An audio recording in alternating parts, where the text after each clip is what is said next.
Ce communiqué du secrétaire général de l'Assemblée nationale est tombé hier après-midi. Il renvoie la séance plénière initialement prévue à 15 h mardi à une date ultérieure. Que s'est-il passé?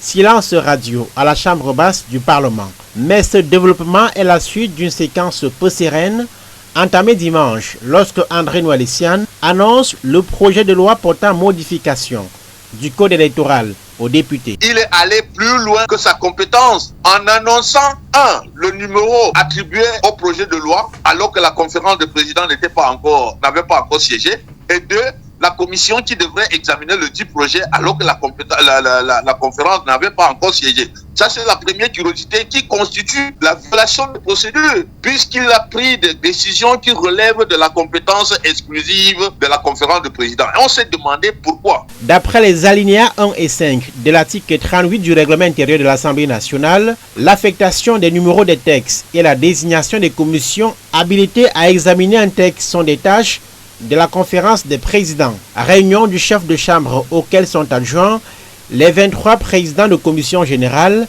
et les présidents de groupes parlementaires. Bien que minoritaires à la commission des lois constitutionnelles, Tabra Libi et Adamou Koupit ont par écrit demandé le retrait du projet de loi pointant une démarche malicieuse du gouvernement. On vous dit, voilà, 9h30 c'est la conférence des présidents, 10h c'est la plénière pour communiquer le texte, 14h la commission se réunit pour faire ses travaux, et puis 10 h le lendemain, c'est-à-dire hier mardi, la commission se réunit pour adopter son rapport, et à 15 h il y a plénière pour adoption. Ça veut dire qu'on a voulu programmer ça en un temps serré pour ne même pas laisser la moindre assez de la marge du temps pour que les gens puissent réagir, avoir une analyse critique de ce test-là. Face au feu de critiques ayant suivi l'annonce de ce projet de loi, le pouvoir a-t-il voulu prendre du recul? Rien n'est moins sûr.